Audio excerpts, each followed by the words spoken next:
Hello, I'm back for my third 10 minutes. Like I said, the three scene is stuck with me all through my life. Um, you know, I lost three sons. I have three daughters. The three always seem to stick with me. And after my sons, all three was murdered in 11 years' time, my teenage sons, I always felt like I had a 3 life sentence. Because losing a child is a terrible thing. Now, we as adults, we always thought that our children would be burying us. But for me and so many other parents, it didn't go that way. But I want to say um, it's a sad thing to lose any loved one. And it's hard. But it's even harder when you have to focus on living the rest of your life without them in it. You have to get accustomed to it. And for me, I ain't trying to push nothing on nobody, but the grace of God helps me. I think about it all the time. Okay, I'm skipping around. I know I don't got much time, but let's talk about the end. I remember towards the end of Dawn life, uh, Dawn had got into something with some guy, and he done 11 months and 30 days in a county jail. He was only like, what, about 18, 17 and a half, going on 18. But anyway, when Dawn got out, he told me everybody was looking at him all funny and they was acting all strange. In my book, I call that fake friends, frenemies. And I used to tell Dawn, well, if they acting all funny, why you be around them? Because they was trying to say, oh, he snitched. That's how he got out. No. Dawn got out because he did his time and the case ended up falling. Okay. Now, uh, going back to the last day, I know when Dawn got shot with those 3 guns, he was with everybody he was with. He knew they walked a half a block with Dawn in the alleyway, and they ambushed him. One was talking to him while the other one getting the gun out to shoot him. One on the shoulder. Then he went down, like halfway down. From what I understand, somebody in that crowd told me details, and they said that Dawn kind of bent down like that, and they said they said, oh, he ain't fall. So they start scattering. And then the other one, he hurried up and shot Dawn in the back and he ran. And then Dawn still tried to make it out of there. And he crossed over into the next alley and he fell on his back. And then the other one stood up over my son and shot him. And I know Dawn, they said that he always said after he went to jail for something else, for killing somebody else, he seen Dawn eyes. Well, Dawn got them deep eyes, He always had that eye look. But anyway, a cop at that time by the name of Shaw, Duquesne cop, he told me, he said, well, Miss Lou, he called Miss Lou, he said, when I was the first one on the scene and I kept asking Dawn who did it. And said, Dawn looked at him in the face and said, I don't know. That's my first strong point.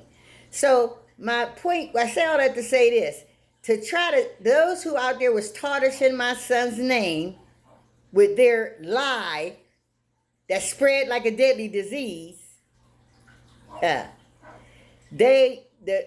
the homicide cop came to me a couple days later and he was in remorse and he was sadness. He told me he was so sorry that my son Dawn lost his life in this mess. He said because my son was not the one telling the police anything.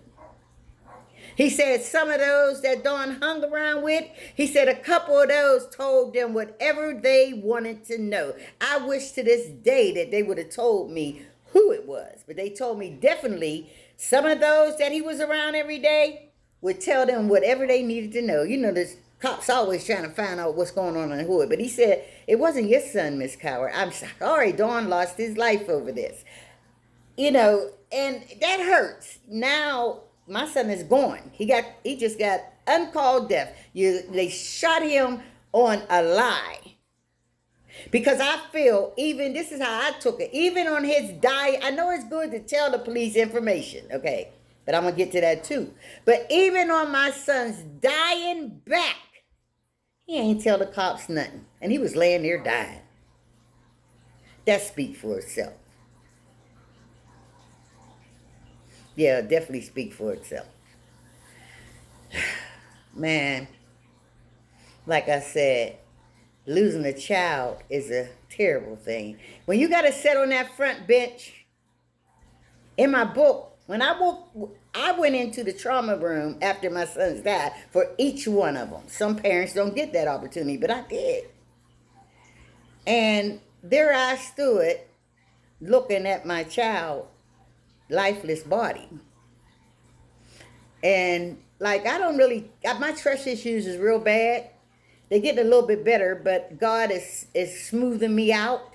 But I don't know. It's just a terrible thing, y'all. I don't never know what I'm going to say, but I do know I miss my son, Dawn. And I do know I told Dawn a month before that happened. I said, Dawn, I said, if you ever be out in these streets and you feel yourself going away, I said, you ask God to have mercy upon your soul. My mother always said, as long as a person got breath in their body, it's a chance to ask God to have mercy upon your soul. And you know what that made me think about? That's the twice I thought about that with my other son. But the thing about it is,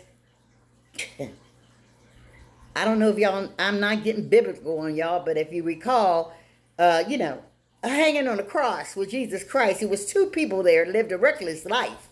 But the one, while the breath was still in his body, he told Jesus he believed him. And Jesus said, today you'll be with me in paradise. So as long as you got that breath in your body, because you can't come back and say it. So, but if you feel yourself going out here, that's the good thing to do. You do it before. But if you mess around and don't do it before, when you feel yourself going out of here, it's relevant to do it. And I just, it's just bad. But I do know one thing gave me some comfort. Two things. When a man told me Dawn was gurgle, and I knew he remembered what I said, because God told me to tell him that. God get you prepared, get us prepared, get them prepared. And the thing about it is, I know months before that, when Dawn was incarcerated, he said, Mom, I'm going to get my soul together.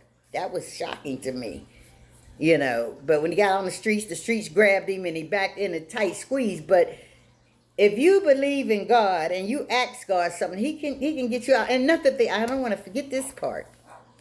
In January of 2012, Dawn said, Mom, in April, I'm going to change. I'm going to go get my license. I'm going to finish and go get my GED. All these good things. He told me, myself, his Uncle Dawn, and other people in the conversations. And I said, Dawn, why would you wait till April? It's only January. He said, no, Mom, in April, I'm going to do it. Watch, I'm going to do it. I'm changing. Sadly to say, it was a change on April the 16th, 2012. That change, with that change, he will never be able to do anything in this world again.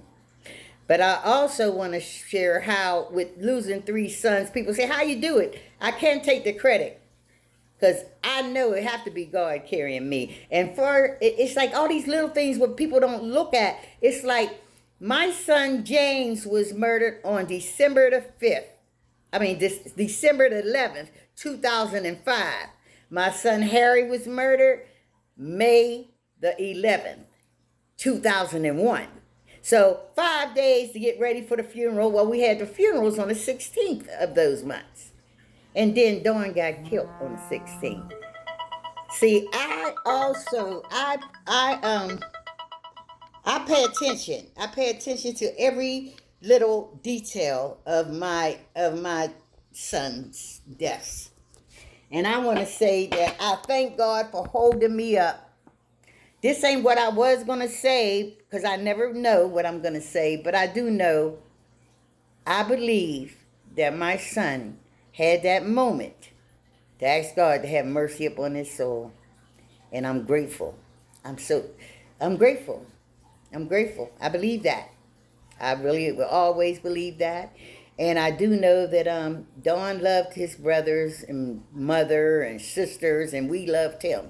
And far as the memory, I will always keep the memory alive. And I want to tell you all, mothers or fathers out there, if you lost your child, your mother, your brother, whoever, keep the memory alive. They don't have to die. And I'll be sure to tell you, until my last breath, I'll be talking about my sons. Because I don't regret not 1 minute with them.